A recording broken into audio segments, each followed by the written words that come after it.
Hello friends. Now today we are going to start with your accounting standards.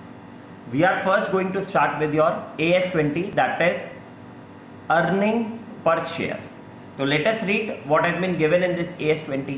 ये सिर्फ देखो accounting standards में ना आपको एक बात समझनी है कि इसमें कोई कॉन्सेप्ट्स बेसिकली नहीं है.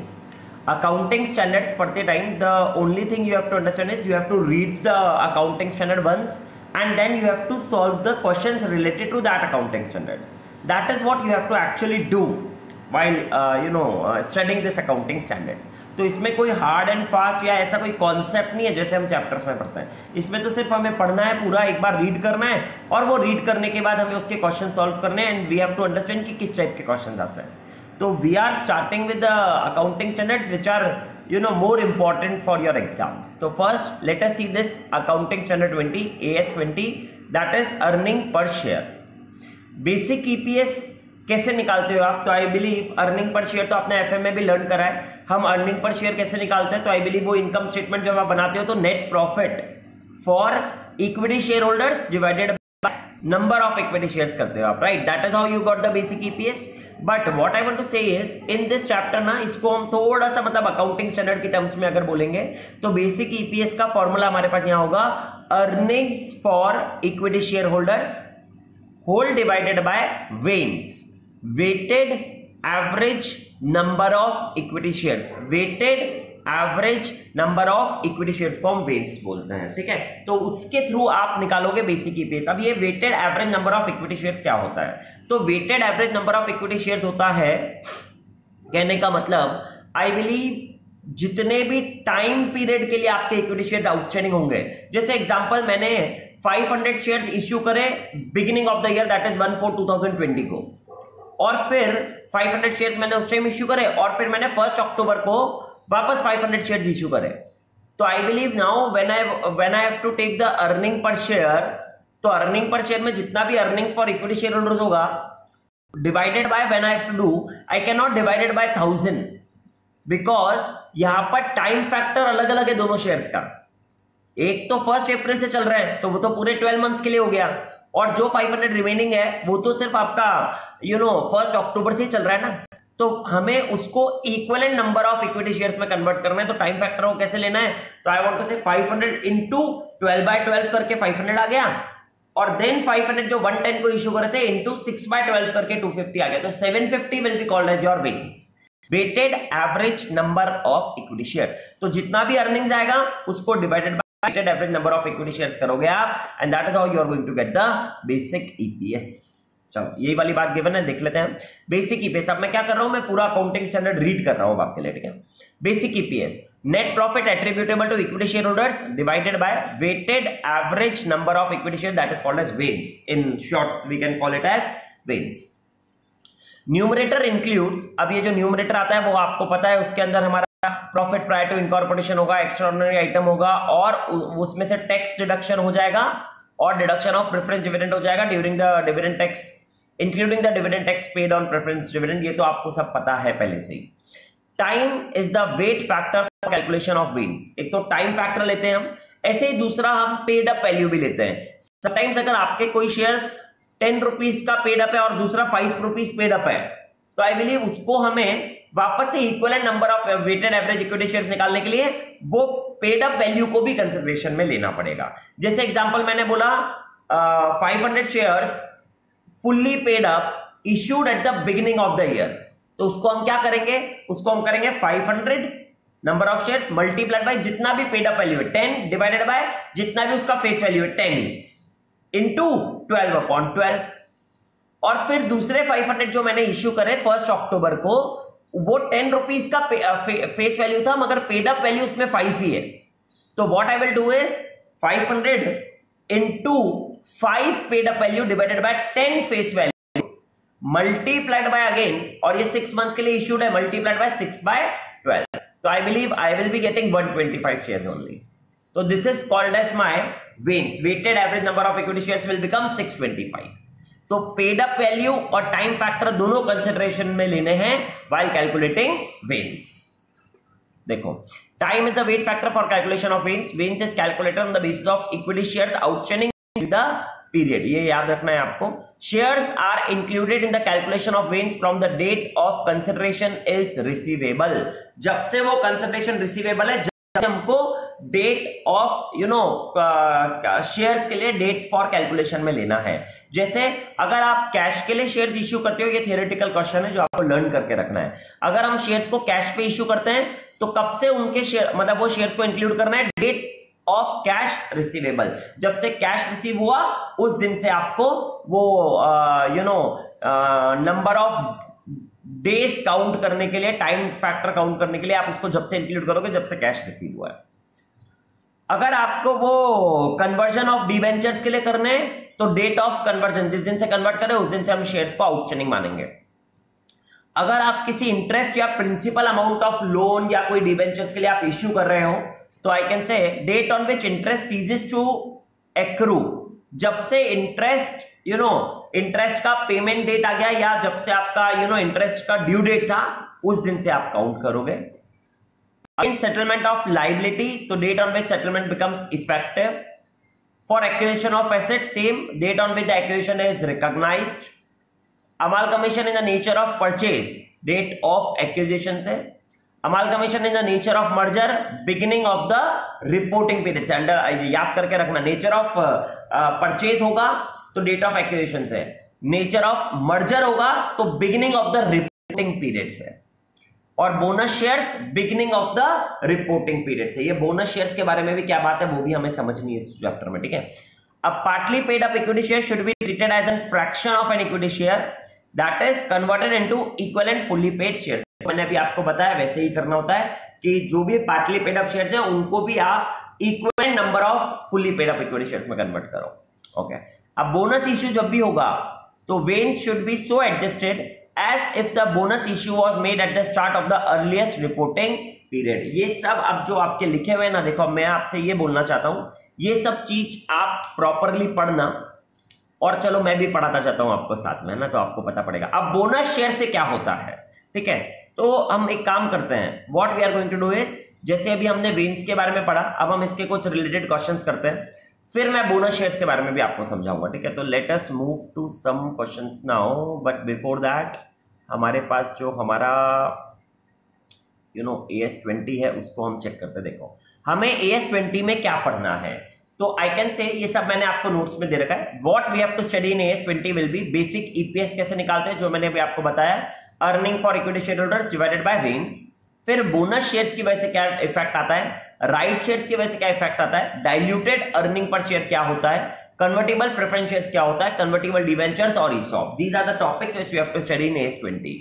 अब हम बात करते हैं वापस से बेसिक EPS की। तो आपको बेसिक EPS का फॉर्मूला मैंने बता दिया, earning for equity share holders divide by weighted average number of equity shares. अब earning for equity share holders कैसे निकालते हैं, तो देखो ये भी आप चेक कर सकते हो, that is earning for equity share holders कैसे निकालते हैं, तो EBIT माइनस इंटरेस्ट, तो EBT माइनस टैक्स, तो NPAT माइनस प्रेफरेंस डिविडेंड, तो earning for equity share holders आता है, ये आपको पहले से भी पता है। अब weighted number of equity shares निकालने के लिए, वेन्स निकालने के लिए मैंने आपको बता दिया, अप्रैल से 100 शेयर आउटस्टैंडिंग थे, अक्टूबर में न्यू शेयर 50 शेयर्स आपने इश्यू करे, तो वेन्स जब आप निकालोगे 100 इंटू 12/12 100 और 50 इंटू 6/12 तो 25, तो 125 शेयर्स आ गए।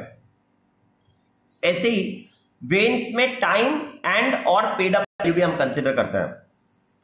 तो जो अगर 50 शेयर 5 रुपए पेड अप ओवर होते हैं तो 50 इंटू 5/10 इंटू 6/12, तो इसने यहां कैलकुलेशन 25 दिखाई है, वो रॉन्ग है, it should be 12.5।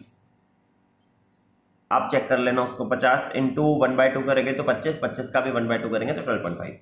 Veins means, अब ये आपकी डेफिनेशन आपको याद रखनी है कि वेन्स का मतलब क्या होता है। तो वेन्स मीन्स लेसर और larger number of equity shares were outstanding at any given point of time during the year। Veins means lesser or larger number of equity shares were outstanding at any given point of time during the year। What do you mean by veins? तो veins means lesser or larger, ये आपको learn करनी है definition. Veins means lesser or larger number of equity shares were outstanding at any given point of time during the year। इसको हम weighted average number of equity shares बोलते हैं। अब इसकी कैलकुलेशन के लिए let us move to one question, that is question number 127।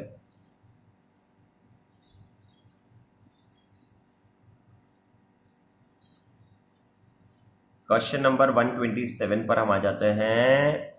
Okay, चलो तो let us check this now. What do you mean by weighted average number of equity shares outstanding during the period?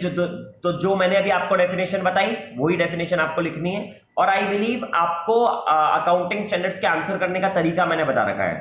First point आता है this question relates to AS20 earning per share.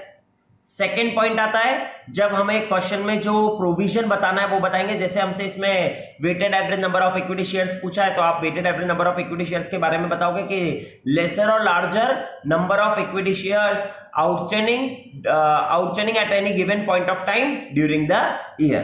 That is called as your weighted average number of equity shares. Why it is required to be calculated? It is required to be calculated to calculate the earning per share. Compute the weighted average number of equity share in the following cases. तो अब आपने जैसे point number 1 तो बताया this question relates to AS20. ठीक है. Point number 2 में आप क्या बताते हो? जो वेन्स की डेफिनेशन है, जो प्रोविजन होता है अकाउंटिंग स्टैंडर्ड का, वो हम बताते हैं. फिर पॉइंट नंबर 3 में फैक्ट ऑफ द क्वेश्चन बताते हैं और पॉइंट नंबर 4 में कंक्लूजन बताते हैं. तो ये 4 पॉइंट्स में आपका हमेशा अकाउंटिंग स्टैंडर्ड का आंसर होता है. पहला पॉइंट क्या होता है? Again this question relates to AS20, AS19, whatever that is. First point. Second point क्या होता है? सेकंड पॉइंट जो भी प्रोविजन एप्लीकेबल है उस क्वेश्चन में वो आप बताते हो. थर्ड पॉइंट क्या होता है? जो भी फैक्ट गिवन है क्वेश्चन में वो आप बताते हो. और फोर्थ पॉइंट में आप कंक्लूजन बताते हो. तो ये 4 पॉइंट्स में आप कोई भी आंसर को लिखोगे. अब दोस्त अभी जब कभी कभी हम क्वेश्चन सॉल्व करते हैं तो उसमें जरूरी नहीं है 4 पॉइंट्स हैं, 3 पॉइंट्स में भी हमारा आंसर हो सकता है. तो I believe in this question सबसे पहले आपने फर्स्ट पॉइंट लिखा this question relates to AS20. दूसरा पॉइंट आप लिखोगे वेन्स का डेफिनेशन और तीसरे पॉइंट में आप ये वेन्स की कैलकुलेशन बताओगे. अब कैसे बताएंगे? तो देखो 1 अप्रैल 2014 को बैलेंस ऑफ इक्विटी शेयर से 5 लाख. तो 5 लाख 1 अप्रैल से चल रहा है तो आई बिलीव 31 मार्च 2015 तक की बात है. तो 12/12 कर दोगे. 5 लाख इंटू 12/12. 30 जून को आपने इश्यू करे कैश में 1 लाख शेयर्स. तो 1 लाख इंटू 9/12 क्योंकि 30 जून से करें आपने 3 महीने बाद तो 9/12. फिर equity shares bought back. Okay, ये आपने वापस खरीद लिए. वापस खरीद लिए मतलब माइनस कर देंगे हम इसको. तो ये कब करें? 15 जनवरी को. तो 15 जनवरी मतलब ये 2.5 महीने के लिए हो जाएंगे. तो 50,000 इंटू 2.5 डिवाइड बाय 12 और इसको माइनस में करना है आपको. और 31 मार्च को बैलेंस ऑफ इक्विटी शेयर्स रहा है उससे हमें कोई मतलब नहीं है, वो तो 0/0 होता है क्योंकि. तो आई बिलीव 5 लाख इंटू 12/12 करा तो 5 लाख आ गया. 1 लाख इंटू 9/12 करा तो 3/4 मतलब 75,000 आ गया. और 50,000 इंटू 2.5/12 कितना आ जाएगा? ये 50,000 इंटू 50,000 इंटू 2.5 डिवाइडेड बाय 12 तो 10,416 आ गया, जो आपको माइनस भी करना है. मैं आपको आंसर भी दिखाता हूं. चलो देखो क्या दे रखा है. What do you mean by वेन्स and why it is required to be calculated. Compute the, ये तो आपको बता दिया. तो अब देखो आपका आंसर. फर्स्ट पॉइंट में AS20 अर्निंग पर शेयर. वेन्स का मतलब lesser larger number of equity shares were outstanding at any given point of time during the year. और वेन्स इज डिपेंडेंट ऑन 2 चीजों पर डिपेंडेंट होता है, टाइम फैक्टर और पेड अप वैल्यू पर. ठीक है ना. अब कंप्यूटेशन ऑफ वेन्स करा तो 50,000 इंटू 12/12 करके 5 लाख इंटू 12/12 करके 5 लाख आ गया. 1 लाख इंटू 9/12 करा 75,000 आ गया.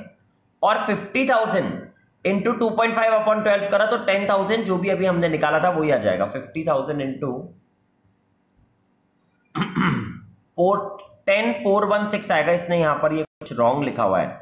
आइदर इट शुड बी 50,000 हमने सही तो करा है. 50,000 इंटू 2.5 डिवाइडेड बाय 12 तो इट शुड बी 10,417. ये 10,970 कैसे ले रहा है यार. 50,000 इंटू 2.5/12 भी तो करा है हमने. हाँ तो ये थोड़ा सा रॉन्ग करा है. आप इसको प्लीज करेक्ट करना. इट शुड बी 10,417 आ जाएगा ये. तो आप 55,75,000 माइनस 10,417 करोगे तो 5,64,583 हो जाएगा. इसने 530 कर रखा है, पता नहीं क्यों. ये 2.5 क्यों लिया है इसने. 15 जनवरी से ना, तो फरवरी मार्च, हाँ तो 2.5 ही आएगा यार. ठीक है. तो इसने थोड़ा सा कुछ रॉन्ग कर रहा है, आप इसको करेक्ट कर लेना. तो I believe that is how you have solve this question number 127. ये वेन्स की कैलकुलेशन के लिए था. अब देखो, ये जो आपके क्वेश्चंस मैंने आपको जो पीडीएफ भेजा है ना, इसमें ये ओल्ड करके भी क्वेश्चंस है, बट ये ओल्ड हमें नहीं करने, हमें सिर्फ न्यू करने हैं। ये ओल्ड सिलेबस वालों के लिए, आप सबके लिए न्यू सिलेबस ही एप्लीकेबल है, तो we are going to do that new syllabus questions only. ठीक है, नाउ आई बिलीव ये वेन्स जब आप समझ गए, तो now the next topic which we have to study is related to the bonus shares. अब देखो दोस्त, बोनस शेयर्स के बारे में क्या बात होती है, ठीक है ना। आपको पता है कि जब भी हम बैलेंस शीट बनाते हैं या प्रॉफिट एंड लॉस अकाउंट आप बनाते हो, तो 2 इयर्स का बनाते हो, करंट ईयर और प्रीवियस ईयर, ठीक है ना। अब आपने सपोज करो प्रीवियस ईयर में तो आपने कोई भी अर्निंग निकाला, वो आपने निकाल दिया, बट करंट ईयर में आपने बोनस शेयर्स इश्यू करे, और बोनस शेयर्स इश्यू करने के बाद आई बिलीव आपका जो ईपीएस आया करंट ईयर का, वो नेचुरल सी बात है, लास्ट ईयर के ईपीएस से इस ईयर का ईपीएस बहुत कम आ जाएगा कंपेयर करने जाओगे तो आप, क्योंकि इस बार आपके बोनस शेयर्स भी इश्यू हो गए, तो आपका जो नंबर, जो आपका ईपीएस निकालोगे तो नीचे नंबर ऑफ इक्विटी शेयर्स तो ज्यादा हो गए ना, तो डिनोमिनेटर ज्यादा होता ही आपका जो वैल्यू आएगा वो तो कम आ जाएगा ना।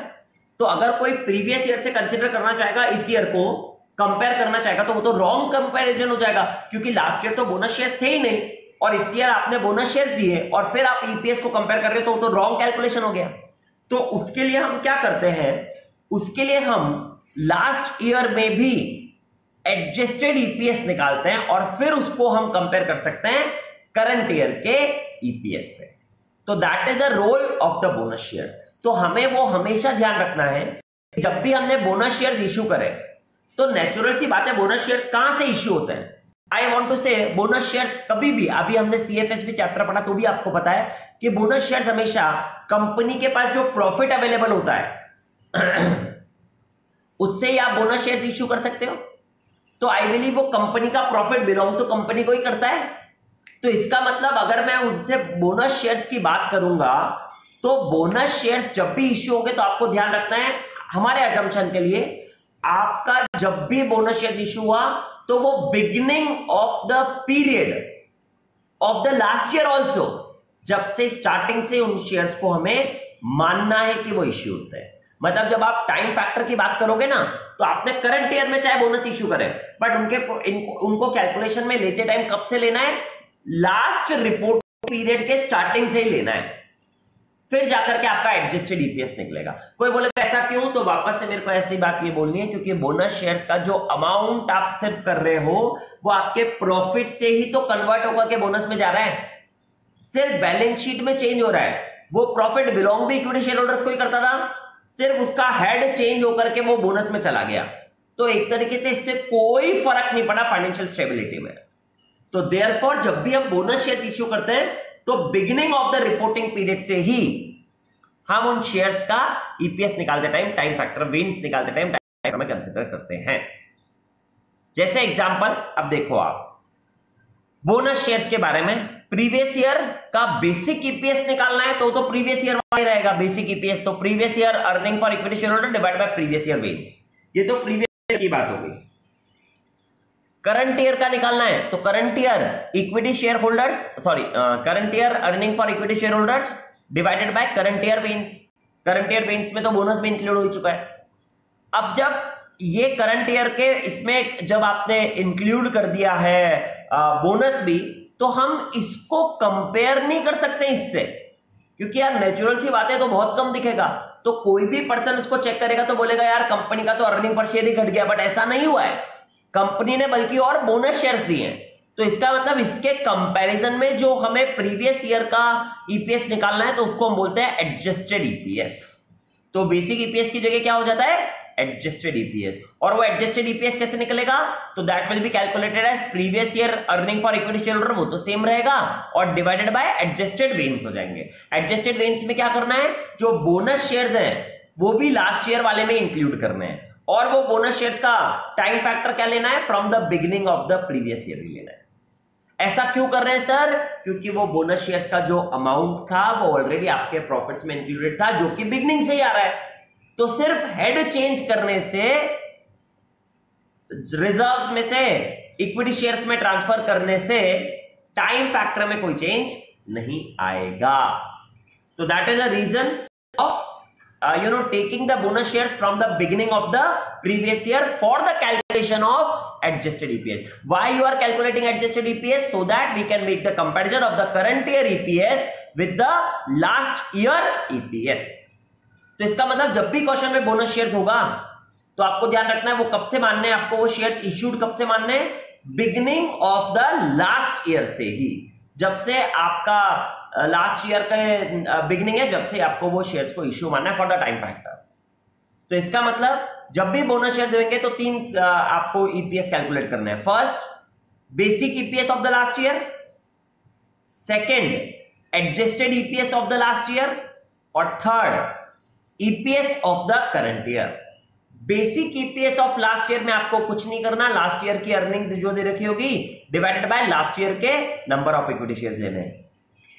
करंट ईयर का ईपीएस निकालते टाइम आपको करंट ईयर की earning divided by current year के इक्विटी शेयर्स लेने including bonus.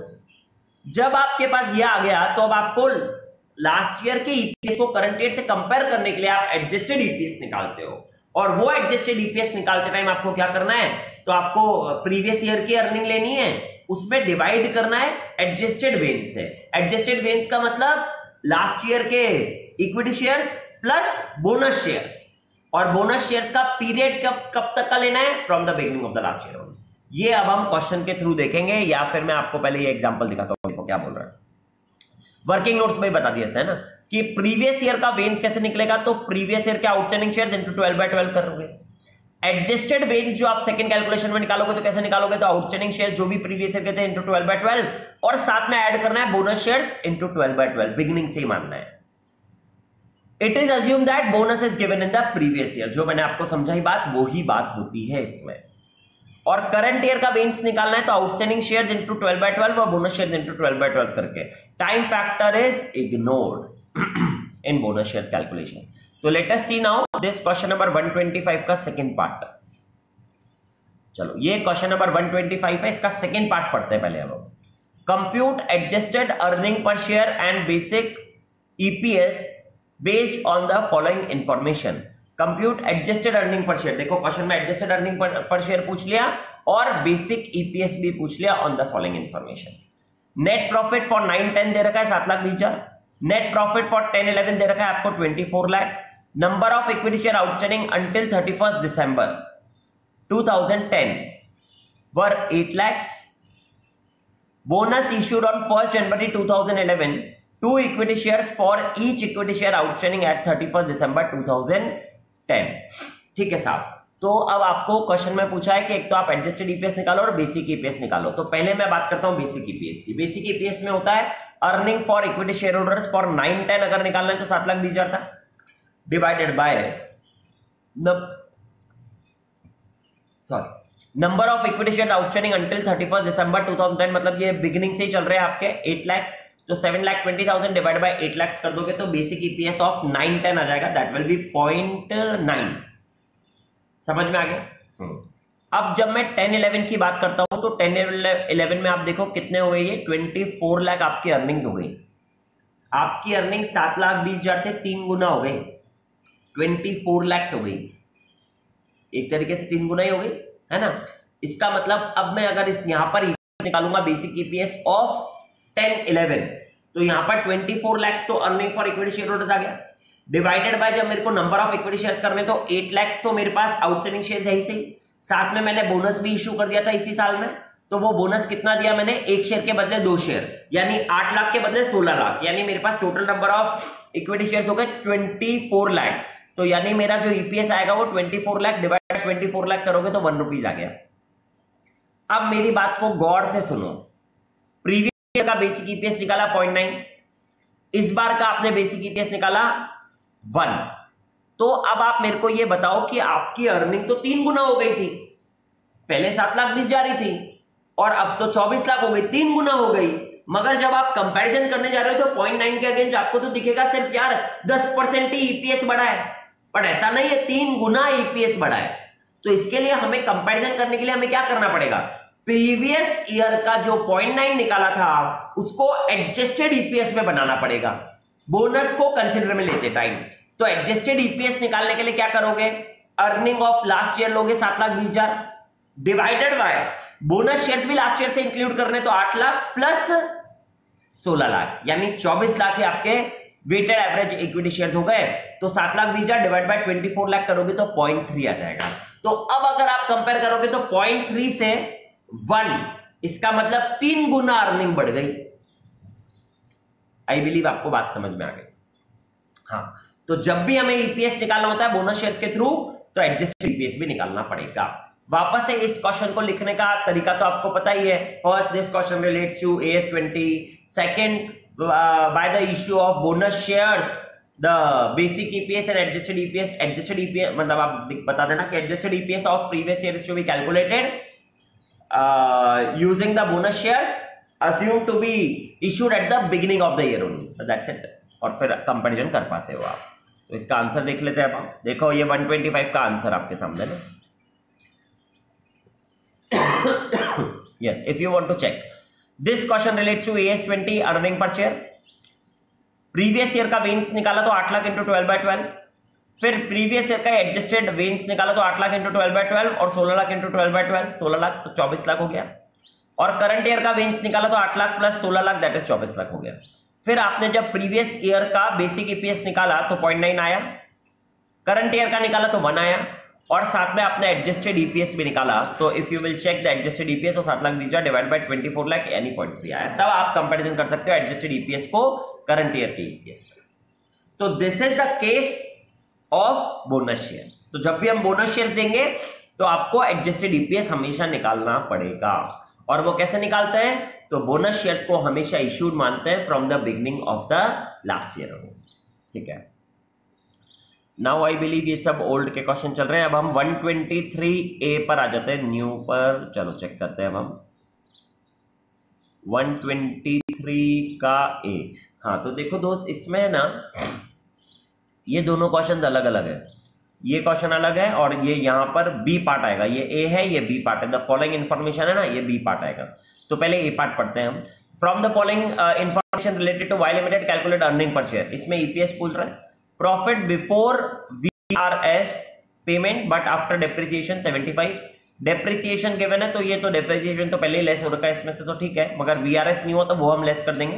VRS payment 32.1 less कर दोगे आप। प्रोविजन फॉर टैक्सेशन लेस कर दोगे। फ्रिंज बेनिफिट टैक्सेशन लेस कर दोगे। ये सब लेस करते आपके पास earning for equity share holders आ जाएगा। फिर उसको आप डिवाइड कर दोगे पेड अप शेयर कैपिटल से 93 से, तो आपके पास अर्निंग पर शेयर आ जाएगा। अरे बहुत इजी क्वेश्चन है, क्या क्वेश्चन पढ़ा रहा हूं मैं आपको। ठीक है, तो 123A का आंसर आपका ऐसे ही आ जाएगा। देखो ये इसने कर दिया। सबसे पहले प्रॉफिट फ्रॉम वेन्स वगैरह लिया। Profit before voluntary retirement payment after depreciation, उसमें से वीआरएस पेमेंट लेस कर दिया, पीएफटी और फ्रिंज बेनिफिट टैक्स वगैरह सब लेस कर दिया, तो अर्निंग्स आ गया। नंबर ऑफ इक्विटी शेयर्स 9.3 लिया, तो बेसिक ईपीएस आ गया आपके पास। बहुत इजी सा क्वेश्चन था ये। ठीक है, चलो after this now let us move to question number 117।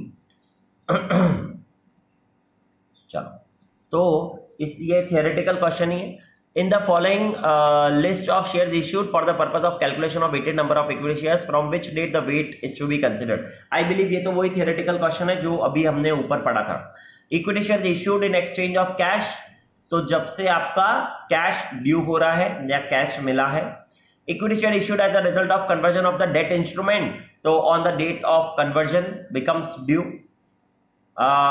Equity shares issued in exchange for a settlement of a liability of an enterprise, so on the date of settlement. Equity share issued for rendering of services to the enterprise, so when the payment become due. Equity shares issued in lieu of interest or principal of and other financial instrument, so again when the payment become due, interest become due. उसके बाद equity share issued as a consideration for the acquisition of an asset other than in cash, so when the asset has been acquired or on the date of settlement. और also define potential equity shares। हाँ दोस्त, तो अब ये potential equity shares क्या होता है? ठीक है ना, तो देखो potential equity shares की डेफिनेशन में आपको आपके इसमें दिखा देता हूं। पहले वो वाला टॉपिक भी बता देता हूं मैं आपको।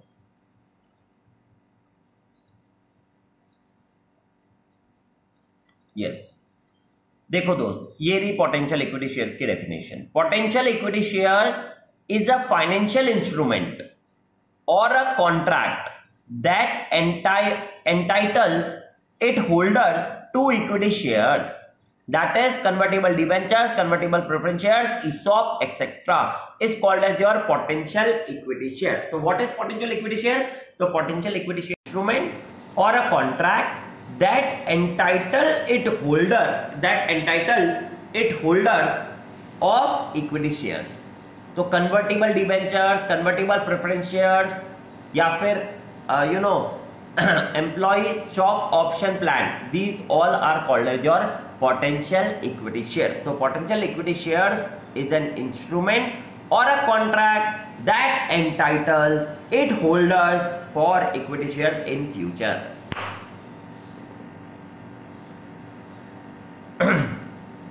इसको हम पोटेंशियल इक्विटी शेयर्स बोलते हैं, ठीक है ना। तो अभी तक हमने ये बोनस वाली बात पढ़ ली थी, ठीक है। अभी तक हमने ये पार्टली पेड ये यहां तक के पॉइंट्स को पढ़ लिया था। अभी हमें राइट पढ़ना बाकी है। उससे पहले अभी मैंने आपको पोटेंशियल इक्विटी शेयर का मतलब बता दिया। तो potential equity share is a financial instrument or a contract that entitle it holders to the equity share holder, that is convertible debentures, convertible preference shares, ESOP etcetera. अभी ये diluted EPS के बारे में जब बात आएगी तब हम समझेंगे। अभी हमें डेफिनेशन देखनी थी तो वो मैंने आपको डेफिनेशन दिखा दी। तो दोस्त ये 117 का आप आंसर पूरा चेक कर सकते हो। इसके बाद अब हम जो नए टॉपिक पर आएंगे बोनस के बाद, वो आएंगे राइट शेयर्स के टॉपिक पर, ठीक है। अब राइट शेयर्स का टॉपिक आपको क्या बोलता है? तो देखो, राइट शेयर्स जब भी कंपनी देती है तो राइट शेयर्स का आपको मतलब पता है कि एग्जिस्टिंग शेयर होल्डर को हम एक राइट दे रहे हैं कि वो और जो कंपनी नए शेयर्स दे रही है उसको वो सब्सक्राइब कर सकती है अगर वो चाहे तो, और वो हमेशा राइट प्राइस पर होता है क्योंकि आपकी मार्केट वैल्यू से लिटिल बिट लोअर रहती है।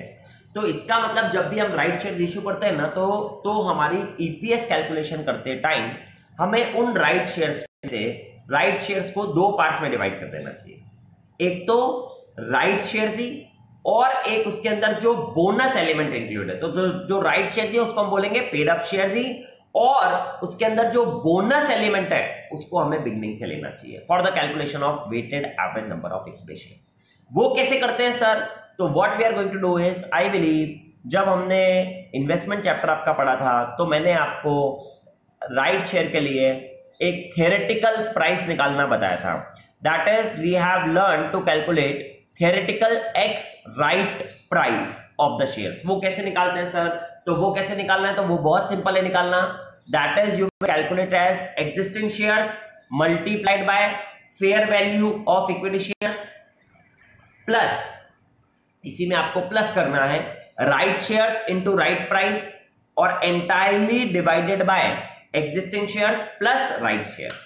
तो आपके पास थ्योरेटिकल एक्स राइट प्राइस आ जाएगी। जैसे आपके पास ये थ्योरेटिकल एक्स राइट प्राइस आई, वापस से बता रहा हूं कैसे आएगी theoretical ex right price. That is your existing shares multiplied by fair value of the share यानी market value plus right shares into right price entirely divided by existing shares plus right shares. तो ये ex theoretical right price आ गई।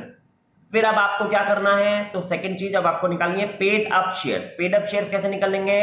तो अब हम निकालेंगे इसमें से paid up shares right shares into right price divided by theoretical ex right price जो अभी हमने निकाली। तो जब आप इसको डिवाइड करोगे तो आपको पता पड़ेगा कि पेड अप शेयर्स आपके कितने हैं, और फिर आप निकालोगे बोनस शेयर्स। तो बोनस शेयर्स कैसे निकलेंगे? तो ये टोटल राइट शेयर्स में से शेयर्स को लेस कर दो तो बोनस शेयर्स पता पड़ गए। तो हमने राइट शेयर्स के दो पार्ट्स कर दिए, पेड अप शेयर्स और बोनस शेयर्स। ऐसा क्यों करा सर? क्योंकि जो पेड अप शेयर्स है उसको वेन्स निकालते टाइम जिस दिन से राइट इश्यू करा है उस दिन के टाइम फैक्टर को लेना है, और जो बोनस शेयर्स उसमें से आपने निकाला है वो तो आपको beginning of the last reporting period से लेना है। तो ये हमें राइट शेयर्स का जब भी क्वेश्चन होगा तो इस टाइप से कैलकुलेशन करनी पड़ेगी। देखो मैं आपको पढ़ाता हूं, पढ़ाऊंगा तो और ढंग से समझेगा। राइट शेयर्स जब भी होंगे तो पहले आप कैलकुलेशन करोगे थियोरेटिकल एक्स राइट प्राइस की, existing shares into fair value per share plus right shares into right price whole divided by existing shares plus right shares.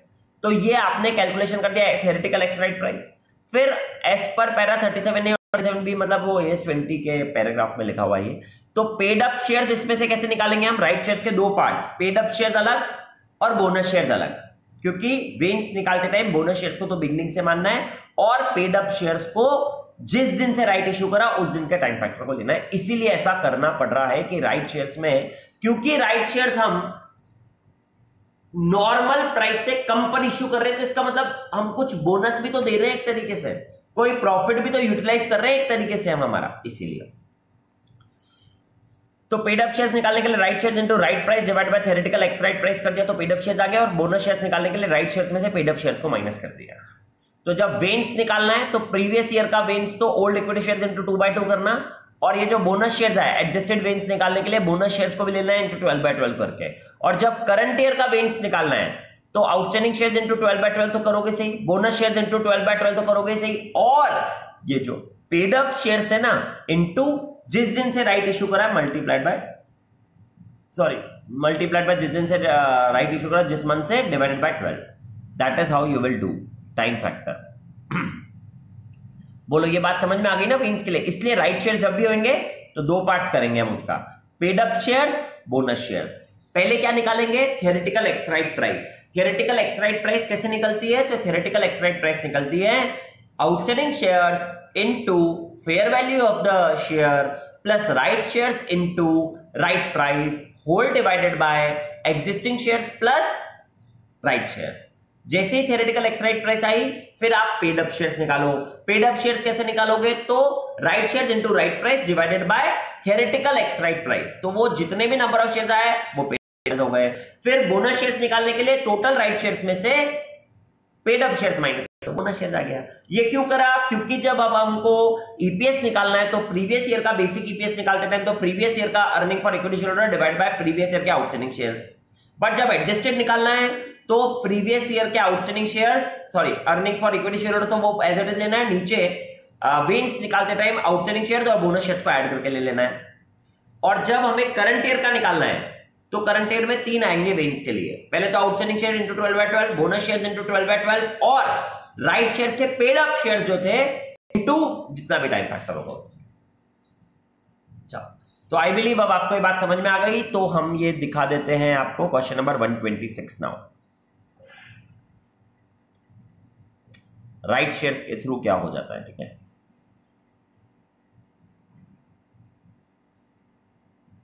तो let us read question number 126 है। The following information is available for AB Limited for the accounting year 12-13 and 13-14। 12-13 को 22 लाख का profit, 13-14 को 30 लाख का profit. Number of share outstanding prior to the right issue was 10 lakh. तो ये outstanding shares हो गए 10 लाख।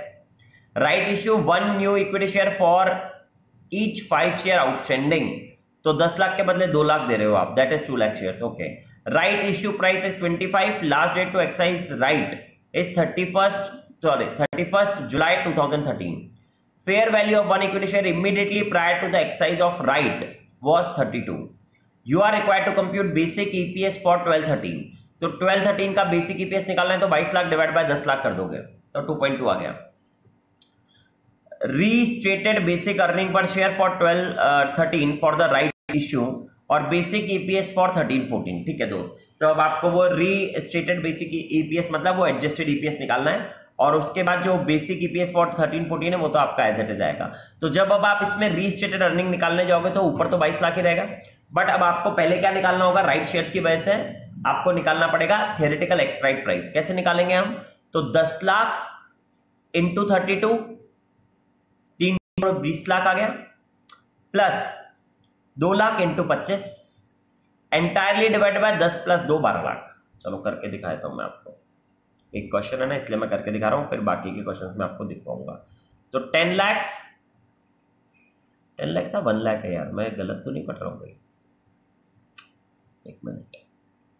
हाँ 10 लाख ये ठीक है।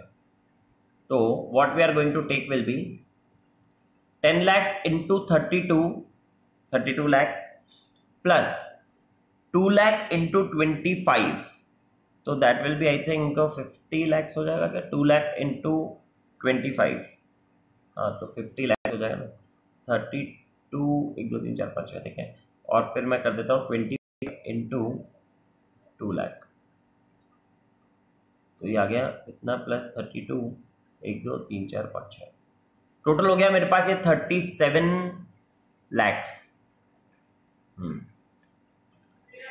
I think it is your 3 crore 70 lakh. ठीक है, अब इसको हम डिवाइड करेंगे 12 लाख से। 12 lakhs है, 12 lakhs 3 क्या हो रहा है, ओके 37 1 2 3 4 5 6 डिवाइडेड बाय 12 1 2 3 4 5 30.83 ये आपकी थियोरेटिकल एक्स राइट प्राइस आई। समझ में आ रहा है आपको ये, ठीक है। Once you got this theoretical ex right of this question है 126 जो अभी हम करते जा रहे हैं, तो नाउ आई बिलीव अब इसके बाद क्या करना है अब हमें, तो I believe now after this what we are going to do will be, हाँ एक्स थ्योरेटिकल राइट प्राइस आ गई ना, अब हमें right shares into right price करना है, मतलब 50 को इससे डिवाइड करना है अब हमें, तो 50 लाख डिवाइडेड बाय 30.833333 तो आपके पास पता पड़ गया 162 ये तो आपके पेड अप शेयर्स हो गए। अब 162 ठीक है ना, हाँ तो अब आपके 2 लाख में से माइनस 162 तो 37,838 ये आपके बोनस शेयर्स हो गए। अब आप चाहो तो इसको राउंड ऑफ कर सकते हो, वैसे तो करना नहीं चाहिए बट आप चाहो तो इसको राउंड ऑफ कर सकते हो, तो आपका 37,838 या 840 आप मान लो, that is your bonus shares, और रिमेनिंग 160 हाँ तो आप इसको 30 उसको 30 मैं इसको पूरा करके बताता हूं आपको। देखो 50 लाख डिवाइडेड बाय 30.3 कर दिया मैंने, तो 160 आ गया है ना, 160 आ गया ना, तो 2 लाख माइनस 160 हाँ तो 37,820 आप ऐसा ही करो, तो 37,820 बोनस शेयर्स हो गए और 162 जो भी रिमेनिंग है 180 वो आपके पेड अप शेयर्स हो गए। तो अब जब आपको इसका एडजस्टेड ईपीएस निकालना है तो 22 लाख वो रह गया प्लस 10 लाख प्लस दिस कर दोगे आप, तो प्लस 10 लाख 1,037,820 तो 22 लाख डिवाइडेड बाय 1,037,820 तो 2.12 ये आपका आंसर आएगा एडजस्टेड ईपीएस का। और थर्ड वाला जब आपको निकालना है तो 30 लाख तो आप लोगे वो 30 लाख में अब आपको क्या करना है, 10 लाख इंटू 12/12 37,820 इंटू 12/12 और जो राइट शेयर्स आपके बचे थे 160 to 180 मल्टीप्लाइड बाय 31 जुलाई से करा है ना आपने ये, तो 31 जुलाई से करा है, तो इसका मतलब अप्रैल मई जून जुलाई 4 महीने बाद, तो 8/12 कर देना आप, 60 to 180 इंटू 8/12 वो करके आपका आंसर आएगा इसका बेसिक अर्निंग फॉर 13-14 का भी मैं आपको चेक करवा रहा हूं अभी आंसर, ठीक है। देखो ये रहा 126 का आंसर ना हो। This question is related to AS20 theoretical ex right price निकाला तो 30.83 जो हमने निकाला, फिर एज पर पैरा इतना पेड अप शेयर्स निकाला तो 2 लाख इंटू 25 डिवाइड बाय 30.83 तो 162 जो मैंने निकाला था, या इसको आप 160-180 भी निकाल सकते हो जैसे मैंने आपको भी बताया। और पेड अप शेयर्स भी जो आपने निकाले वो right shares minus paid up shares करना है, तो 2 लाख माइनस 162 कर दो अगर पूरा लेते हो तो, या फिर 160-180 भी आ सकता है, दोनों ही आंसर्स करेक्ट होते हैं ना, 37,820 आ जाएगा। फिर अब आप इसको करने जाओगे तो देखो 22 लाख डिवाइड बाय पहले तो 10 लाख करा 2.2 आया, फिर करंट ईयर का निकालने गए तो 30 लाख डिवाइड बाय दिस करा तो 2.62 आया, और ये आपका 2.12 आया जो मैंने आपको एडजस्टेड ईपीएस सिखाया था। अब देखो प्रीवियस ईयर का वेन्स तो ऐसे ही आया, एडजस्टेड वेन्स निकालने के लिए 10 लाख इंटू दिस कर दिया और 37,838 इंटू 12/12 करा, तो आपका ये दोनों को ऐड करके आपका यहाँ पर ये आ गया तो 2.12। और जब करंट ईयर का निकालना 10 लाख इंटू 12/12 37,838 इंटू 12/12 160 इंटू 8/12, बस दैट्स इट। आई बिलीव आपको वेन्स में राइट शेयर्स होंगे तो उससे वेन्स कैसे निकालना है वो भी बात आपको समझ गई है, तो एकदम क्लियर है। Okay now after this I believe let us see 123 का B.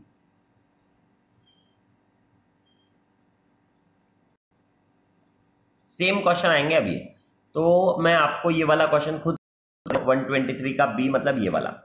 The following information is available for Raja Limited for the accounting year इतना 10-11, 9-10 का इतना प्रॉफिट, 10-11 का इतना profit, number of share outstanding prior to right issue 12 lakh shares है, right issue क्या 1 share for every 3 share outstanding that is 4 lakh, right issue price है, last date to exercise right is 36 यानी 9/12 करना है पेड अप शेयर्स के लिए। Fair value of one equity share immediately prior to exercise of the right was 28, you are required to compute the basic EPS for 9-10 and 10-11। Question में adjusted नहीं पूछा but वो तो हमें निकालना ही पड़ेगा ऑलवेज। आई बिलीव ये क्वेश्चन आप होमवर्क में ले सकते हो, आप इसका सॉल्यूशन चेक कर लेना खुद से। आपके पास है 123 बी के नाम से। ये आपका पूरा आंसर आप चेक कर लोगे, ये एज इट इज रहेगा। इसके बाद आई बिलीव हमें जो करना है, अब हम नए टॉपिक पर आएंगे, दैट इज डाइल्यूटेड ईपीएस। ठीक है, अब देखो दोस्त, डाइल्यूटेड का मतलब क्या होता है? तो आई बिलीव डाइल्यूटेड का मतलब घुल जाना। डाइल्यूट बोलते हैं ना अपन के, भाई कोई चीज केमिकल डाइल्यूट हो गया, तो दैट इज घुल जाना बोलते हैं। ठीक है ना, तो अब डाइल्यूटेड ईपीएस का मतलब ये होता है सिंपली कि अगर आपने कोई भी पोटेंशियल इक्विटी शेयर्स इश्यू करे, कोई बोला पोटेंशियल इक्विटी शेयर्स, हाँ अभी समझाया था ना, potential equity shares is an instrument or a contract that gives its holder a right to acquire the equity shares in future. मतलब कन्वर्टेबल डिबेंचर या कन्वर्टेबल प्रेफरेंस शेयर्स या ईसॉप, अगर ये पोटेंशियल इक्विटी शेयर्स के through आप issue करते हो, potential equity shares जब आप इश्यू करते हो और वो पोटेंशियल इक्विटी शेयर्स की वजह से अगर आपका बेसिक ईपीएस कम हो जाता है तो उसको बोलते हैं डाइल्यूटेड ईपीएस। बट अगर वो शेयर्स जो कन्वर्टिंग पोटेंशियल इक्विटी शेयर्स हमने इश्यू करे और जिनकी वजह से हमारा बेसिक ईपीएस कम नहीं हो रहा बल्कि बढ़ रहा है, तो it not be called as diluted EPS. तो डाइल्यूटेड ईपीएस कब होगा? जब आपने पोटेंशियल इक्विटी शेयर्स इश्यू करे और आपका बेसिक ईपीएस कम हो जाएगा, then it will be called as your diluted EPS. अगर आपका बेसिक ईपीएस कम नहीं हो रहा है तो उसको हम डाइल्यूटेड ईपीएस नहीं बोलेंगे। ठीक है ना, तो अब मैं आपको पहले चेक करवाता हूं ये वाली बात, ये सब आपके नोट्स में भी गिवन है। ये देखो, अभी हमने अर्निंग पर शेयर की बात करेंगे तो ये फर्स्ट पॉइंट पढ़ लिया, सेकंड पॉइंट पढ़ लिया, थर्ड पॉइंट पढ़ लिया, फोर्थ पॉइंट पढ़ लिया, फिफ्थ भी पढ़ लिया, सिक्स्थ पॉइंट भी पढ़ लिया। अब सिक्स्थ पॉइंट के बाद सेवेंथ पॉइंट कुछ काम का नहीं है बट फिर भी मैं पढ़ के बताता हूं। In case of the share split और consolidation only the number of shares changes without any change in resource. EPS must be calculated on the basis of revised number of share from the beginning of the reporting period। जैसे bonus में करते हो वैसी बात है। जैसे example, पहले मेरे पास 1 लाख शेयर 10 रुपए ईच के थे, 10,000 शेयर 100 रुपए ईच के थे। अब मैं उनको कन्वर्ट कर रहा हूं 10 रुपए ईच में, स्प्लिट कर रहा हूं, तो यहां पर बेसिक ईपीएस में फर्क आ जाएगा। अगर मैंने आपको वापस से वही प्रीवियस ईयर का 100 रुपए के ईच से निकाला तो 10,000 ही नंबर ऑफ इक्विटी शेयर्स को डिवाइड करना पड़ा। अब कर रहा हूं तो 1 लाख से करना पड़ रहा है। तो आई बिलीव मैं लास्ट ईयर के उसको भी बिगिनिंग से मान करके ही एडजस्टेड ईपीएस निकाल के बता दूंगा, सो दैट कंपैरिजन हो पाए easily of the current year EPS with the last year EPS. तो इसको बोनस की तरह मानना है जब भी शेयर स्प्लिट होते हैं तो भी। फिर 8th पॉइंट मैंने आपको बता दिया, पोटेंशियल इक्विटी शेयर्स क्या होते हैं? एक फाइनेंशियल इंस्ट्रूमेंट या कॉन्ट्रैक्ट है that entitle it holders to the equity shares. ठीक है, अब potential equity shares are considered dilutive. ये कब कंसीडर होंगे dilutive? when the conversion into equity share result in a decrease in the EPS। तो अगर हमारा EPS डिक्रीज होगा तो हम पोटेंशियल इक्विटी शेयर्स को डाइल्यूटिव मानेंगे। ये लास्ट टॉपिक था। Diluted EPS is equals to net profit or loss attributable to equity shareholder after adjustment for diluted earning divided by Vains, assuming the conversion of potential equity shares. Only dilutive potential equity shares are considered for calculating diluted EPS. Anti-dilutive potential equity shares are ignored। मतलब जिनकी वजह से अगर EPS कम नहीं हो रहा है तो उसको हमें इग्नोर करना है, वो हमें दिखाने की जरूरत नहीं है। बट डाइल्यूटेड EPS हमें जब भी दिखाना है जब हमारा बेसिक ईपीएस डाइल्यूटिव होने की, मतलब पोटेंशियल इक्विटी शेयर्स की वजह से हमारा बेसिक ईपीएस कम हो रहा है तो ही। ऐसा क्यों सर? क्योंकि हमें ये इंफॉर्मेशन बतानी होती है क्योंकि कंपनी ने कन्वर्टेबल डिबेंचर या कन्वर्टेबल प्रेफरेंस शेयर्स इशू कर रखे हैं जिसकी वजह से हमारी फ्यूचर की अर्निंग पर थोड़ा सा इंपैक्ट आ सकता है, ये बताने के लिए। अगर अर्निंग्स बढ़ रही है तो वो आपको बताने की जरूरत ही नहीं है। तो अगर पोटेंशियल इक्विटी शेयर्स की वजह से आपका बेसिक ईपीएस बढ़ जाएगा फ्यूचर में तो वो आपको बताने की जरूरत नहीं है। बट अगर वो कम हो रहा है तो ही वो डाइल्यूटिव ईपीएस कहलाएगा और आपको वो आपको कैलकुलेशन में दिखाना है एज पर AS20।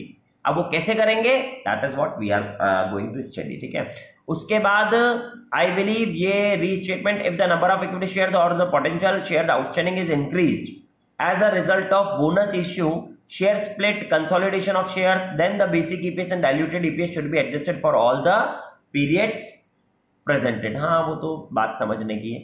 और disclosure the amount used as a numerator for calculating basic and diluted EPS and its reconciliation with the net profit or loss of the period. Also the calculation of gains used in the denominator and calculation of basic EPS और diluted EPS, ये आपको disclosure में बताना है, ये चीज काम की ज्यादा नहीं है.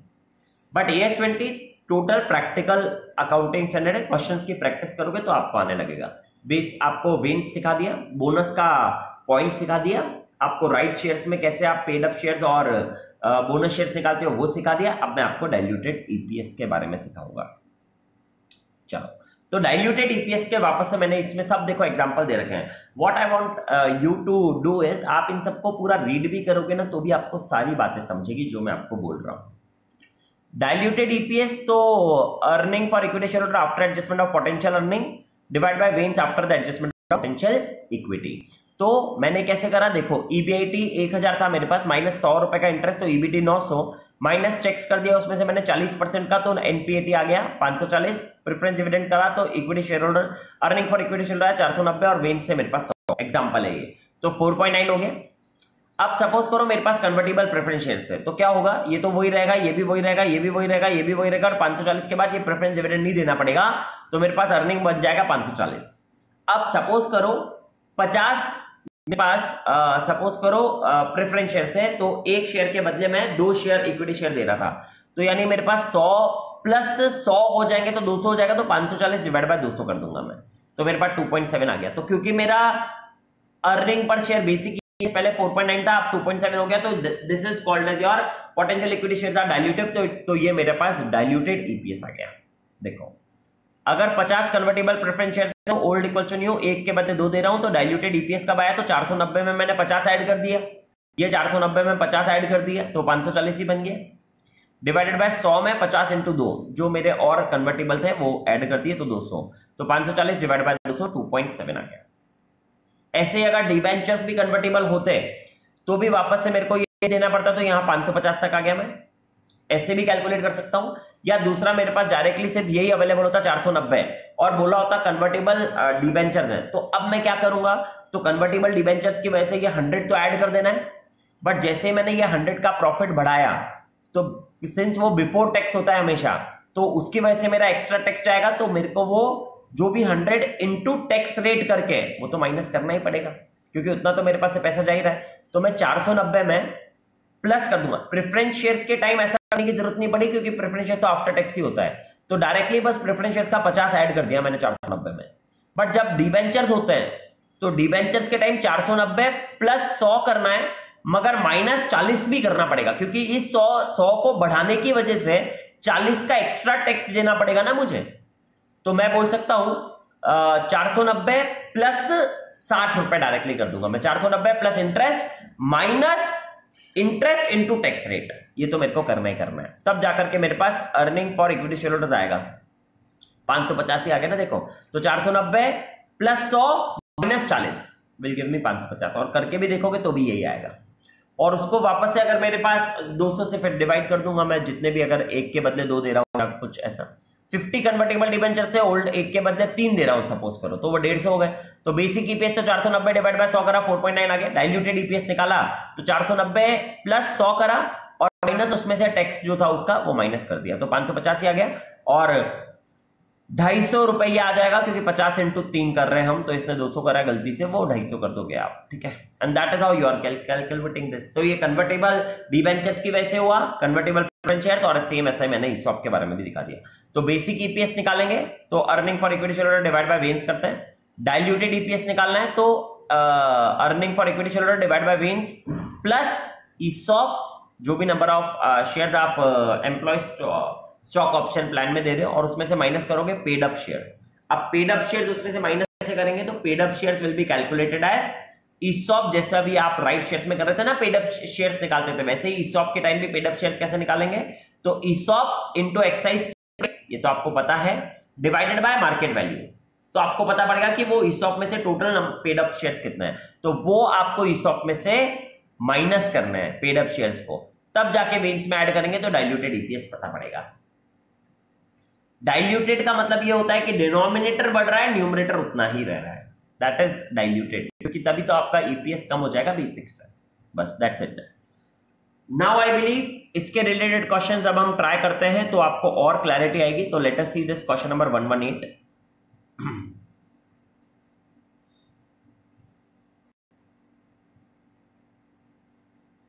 ये वाले अकाउंटिंग चैनल में जितने क्वेश्चंस करोगे, मैंने बताया ना आपको, इसी टाइप के क्वेश्चंस आपको मिलेंगे हर बार। तो net profit for the year 12 was 24 लाख। Weighted average number of equity share outstanding during the year was 10 lakhs। Average fair value of one equity share during the year was 25.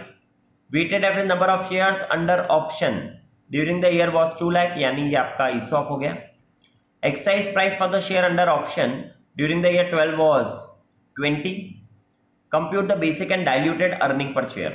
तो पहले तो बेसिक अर्निंग निकालना है, तो 24 lakh divide bye 10 lakh कर देता हूं मैं डायरेक्टली, तो 2.4 आ गया। अब मेरे को जब डाइल्यूटेड अर्निंग पर शेयर निकालना है तो वो कैसे निकालूंगा? तो नेट प्रॉफिट तो 24 लाख ही था, डिवाइडेड बाय वेन्स करने के लिए what I have to do is, वेन्स निकालने के लिए 10 लाख प्लस ईसॉप के 2 lakh minus paid up shares. अब पेड अप शेयर्स कैसे निकलेंगे? तो पेड अप शेयर्स निकलेंगे मेरा 2 लाख इंटू 20 डिवाइडेड बाय 25, तो वो मेरे पेड अप शेयर्स निकलेंगे। That is ESOP number of equity shares under employee stock option plan multiplied by exercise price, that is 20, divided by fair value, that is 25. So what I will do is 2 lakh into 20, 2 lakh into 20, 40 lakh divided by 25, तो 1,60,000 मेरे पास paid up shares हो गए। तो यानी 10 lakh plus 2 lakh minus 1,60,000 यानी 40,000, तो 10,40,000 हो गया। तो 24 lakh divide by 10,40,000 will be my diluted EPS। Check कर लेते हैं 118 का आंसर। बेसिक EPS निकाला तो 24 lakh divide bye 10 lakh 2.4। Diluted EPS निकाला तो देखो 24 लाख डिवाइड बाय 10,40,000 जो मैंने आपको बताया, 2 लाख में से 1,60,000 माइनस करके, तो 2.3 आ गया। पेड अप शेयर्स कैसे निकाला? ESOP into ESOP price divide by market value, तो 1,60,000 आ गया। समझ गए आप? तो that was your question number 118। इसके बाद हम आते हैं क्वेश्चन नंबर 120 पर। अगर सेम क्वेश्चन हुआ तो that will be your homework. 120 पर, while calculating diluted earning per share, effect is given to all dilutive potential equity shares that were outstanding during that period. Explain. Also calculate diluted earning per share from the following information। ठीक है, तो effect is given to all dilutive potential equity shares that were outstanding during that period। Explain। ये explain करने का मतलब तो वही convertible debentures और जो हमने एग्जाम्पल दिया था वैसा ही होना चाहिए। देखते हैं इसका।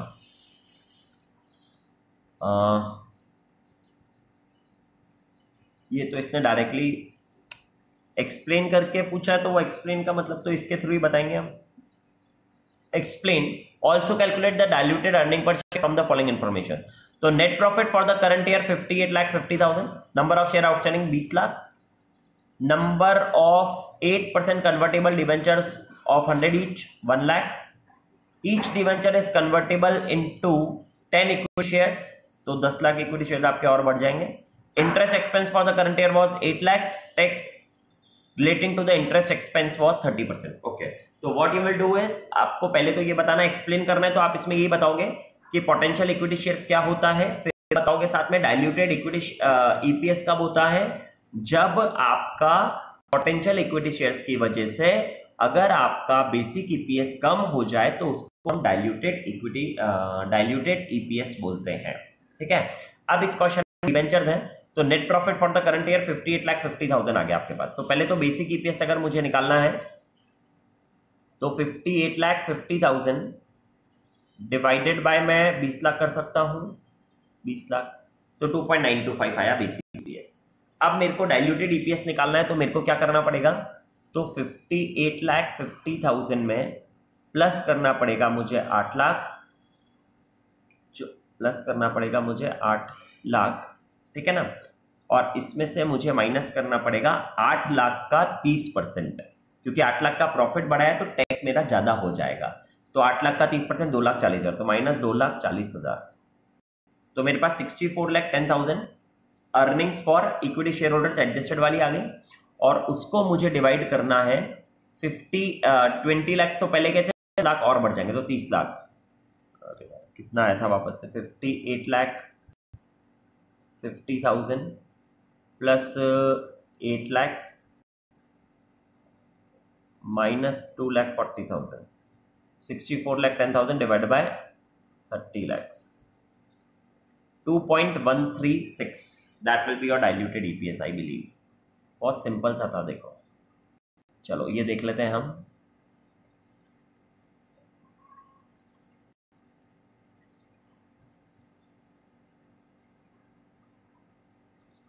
Earning for equity share holders, ये क्या रॉन्ग? ओ 850, प्लीज आप इसको करेक्ट करो। इट शुड 8550, वो रॉन्ग दे रखा है थोड़ा सा ना। तो अगर हम 8550 लेंगे तो भी हमारा आंसर देखते हैं। अब हम चेक कर लेते हैं। 8550, ठीक है, डिवाइडेड बाय 20 लाख, पहले वाले का कर रहा हूं मैं, डिवाइड बाय 20 लाख, तो 4.275 आ गया। और फिर 8550 प्लस 8 lakhs माइनस 2,40,000, तो 91 इतना डिवाइडेड बाय 30 lakhs, 3.03। हाँ, तो अब आप चेक कर सकते हो, ठीक है। ये रहा बेसिक ईपीएस निकाला तो 8550 divide by 20 lakh 4.275। Diluted EPS निकाला तो earning for equity shareholders plus interest minus interest into tax और वेन्स plus debentures into convertible ratio. तो that is what you did. अब diluted EPS is always less than the basic EPS as it will show anticipated loss. That is the reason effect is given only to the diluted potential equity shares, क्योंकि इससे हमें सिर्फ anticipated loss हम बताना चाहते हैं, इसलिए हम इफेक्ट सिर्फ diluted potential equity shares जिनकी वजह से EPS कम हो रहा है वही वाला बताते हैं। ये इसका एक्सप्लेनेशन भी आ गया क्वेश्चन का। चलो, तो आई बिलीव आपको ये भी समझ गया होगा। तो that was your question number 120, ठीक है ना। अब हम आते हैं क्वेश्चन नंबर 119 पर। 119 पर, इन अप्रैल 2010 A Limited issued 18 lakh equity shares of ₹10 each. 5 per share was called up on that date, which was paid by all the shareholders. The remaining ₹5 was called up on 1/9/2010. All the shareholders except one, having 3,60,000 shares, paid the sum in September 2010. The net profit for the year ended 31st March 2011 is 33 lakh after dividend on preference shares and dividend distribution tax of 6.6 lakhs. Compute the basic EPS for the year end 31st March 11 as per AS 20. Okay, basic EPS निकालना है तो आपको पता है earning for equity share holders, तो वो तो 33 लाख ही है, 33 लाख ही है का earning for equity share holder divided by, जब आपको नंबर ऑफ इक्विटी शेयर्स करना है मतलब वेन्स करना है तो वेन्स निकालोगे अब आप, तो 18 लाख इंटू 5/10 इंटू 12/12 करोगे क्योंकि 1 अप्रैल से ये, और 19 को आपने कॉल्ड अप करा, but all the share holder except one having 3,60,000 paid the sum in September 2010। तो अब आपका जो सितंबर 10 से आपके पास पैसे आ गए ना, ये तो अप्रैल के बाद September paid the sum in September only ना, तो आई बिलीव 19 को आपने ये रिमेनिंग कॉल्ड अप भी करा था। तो अब जब आप इसको चेक करोगे तो आई बिलीव अप्रैल से इश्यूड तो आपने कितने शेयर्स रखे हैं, 18 लाख से ना आपके पास, हाँ 18 लाख हो गया था ना।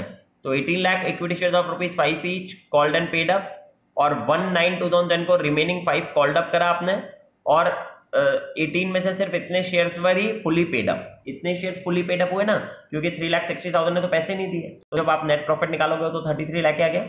अब वेन्स निकाला तो अप्रैल के लिए तो 18 लाख इंटू 5/10 इंटू 12/12 कर दिया, क्योंकि वो तो पूरे साल भर के लिए रहा है।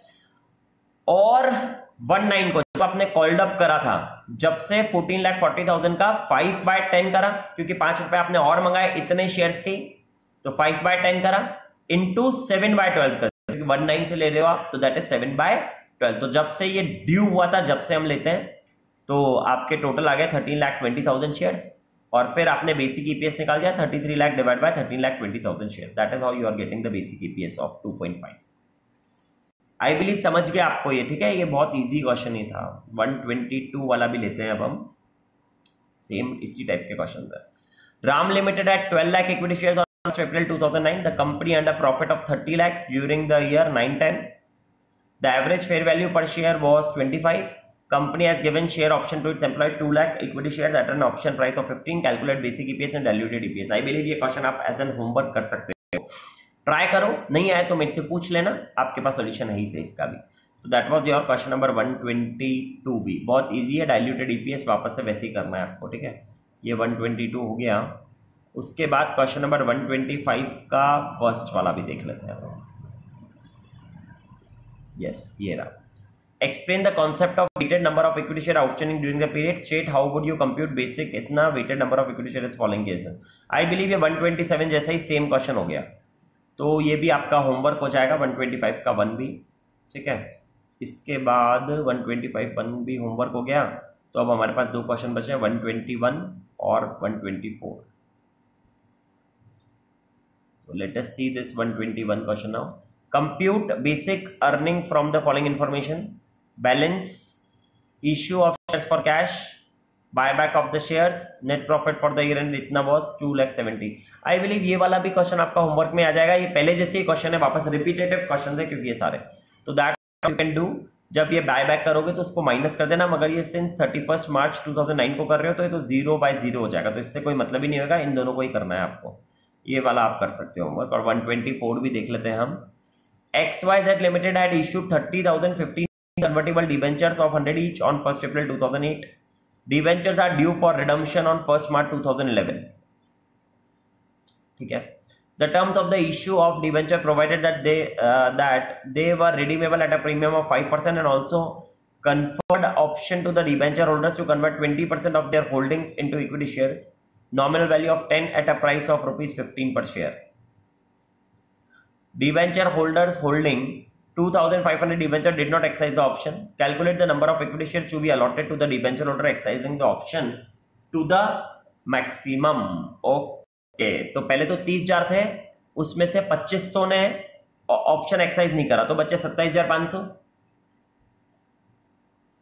27,500 बचे, ठीक है। अब ये 27,500 में आई बिलीव ये 27,500 जो बचे उनको हमें पेमेंट देना था। हाँ, ये 27,500 में से उनको हमें पेमेंट प्रीमियम पर देना है 5% पर। तो 27,500 इंटू 105, ये वैल्यू आई 100 रुपए का था ना, और प्रीमियम पर रिडीमेबल करना था तो 105 रुपए की वैल्यू आई, और इंटू 20% है ना। तो इसको मल्टीप्लाई कर देंगे हम 20% से, क्योंकि वो 20% ही कन्वर्ट कर सकते हैं, तो मल्टीप्लाई में 20%, तो ये 5,77,500 आया। अब इसको हम डिवाइड करेंगे 15 रुपए के नंबर ऑफ शेयर से, तो 38,500 आपके पास नंबर ऑफ शेयर आ गए। बहुत सिंपल था क्वेश्चन, चेक करवाता हूं मैं आपको।